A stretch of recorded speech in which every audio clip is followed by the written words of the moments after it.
record a message for you to help you get settled in on your first night. I wanted to record a message for you to help you get settled in on your first night. I actually worked in that office before you.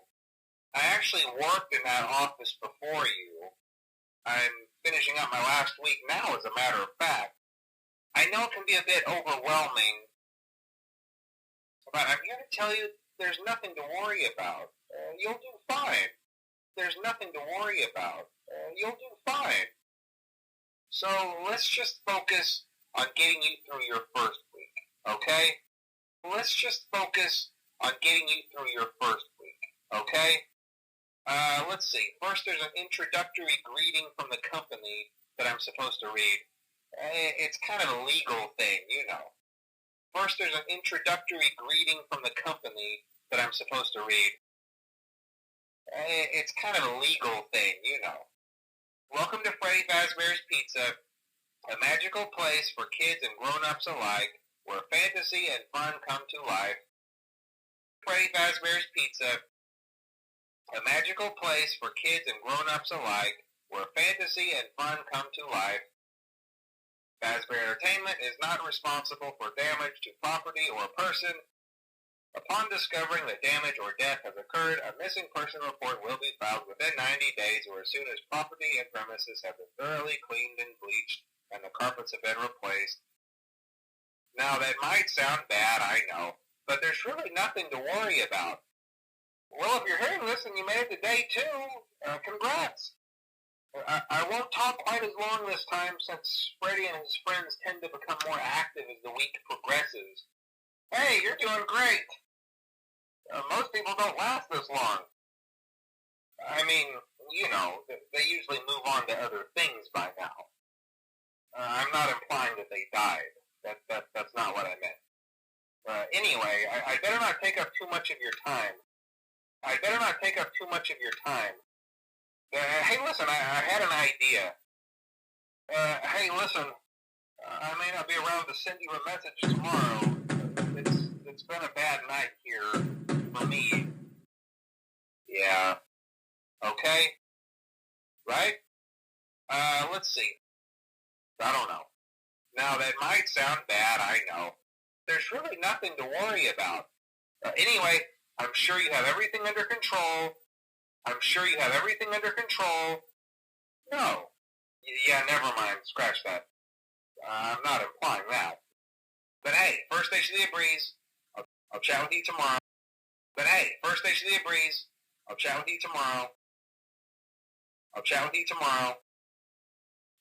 Okay, I'll leave you to it. Talk to you soon. All right. Good night. See you on the flip side. The animatronic characters here do get a bit quirky at night, but do I blame them? No. The animatronic characters here do get a bit quirky at night, but do I blame them? No. If I were forced to sing those same stupid songs for 20 years and I never got a bath, I'd probably be a bit irritable at night too. These characters hold a special place in the hearts of children, and we need to show them a little respect. Just be aware, the characters do tend to wander a bit. They're left in some kind of free roaming mode at night. Something about their servos locking up if they get turned off for too long. They used to be allowed to walk around during the day too, but then there was the bite of 87. It's amazing that the human body can live without the frontal lobe.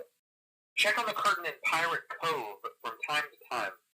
The character in there seems unique in that he becomes more active if the cameras remain off for long periods of time. I guess he doesn't like being watched. I don't know. Now, concerning your safety, the only real risk to you as a night watchman here, if any, is the fact that these characters, if they happen to see you after hours, probably won't recognize you as a person. They'll most likely see you as a metal endoskeleton without its costume on. Now, since that's against the rules here at Freddy Fazbear's Pizza, they'll probably try to forcefully stuff you inside a Freddy Fazbear suit. They'll probably try to forcefully stuff you inside a Freddy Fazbear suit. Now, that wouldn't be so bad if the suits themselves weren't filled with cross beams, wires, and animatronic devices, especially around the facial area. So you can imagine how having your head forcefully pressed inside one of those could cause a bit of discomfort and death. The only parts of you that would likely see the light of day again would be your eyeballs and teeth when they pop out the front of the mask. Yeah, they don't tell you these things when you sign up. Check those cameras and remember to close the doors only if absolutely necessary. It might be a good idea to peek at those cameras while I talk, just to make sure everyone's in their proper place, you know. Interestingly enough, Freddy himself doesn't come off stage very often. I've heard he becomes a lot more active in the dark, though, so hey, I guess that's one more reason not to run out of power, right? I also want to emphasize the importance of using your door lights. There are blind spots in your camera views, and those blind spots happen to be right outside your doors. So if you can't find something or someone on your cameras, be sure to check the door lights. You might only have a few seconds to react. Not that you would be in any danger, of course. I'm not implying that. If you happen to get caught and want to avoid getting stuffed into a Freddy suit, try playing dead. You know, go limp. Then there's a chance that maybe they'll think that you're an empty costume instead. Then again, if they think you're an empty costume, they might try to stuff a metal skeleton into you. I wonder how that would work. Yeah, never mind. Scratch that. It's best just not to get caught. Hey, do me a favor.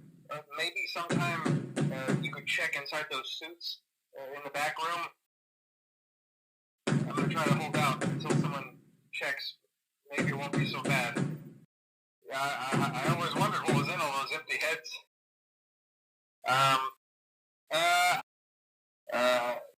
So, blah, blah, blah.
Look at me,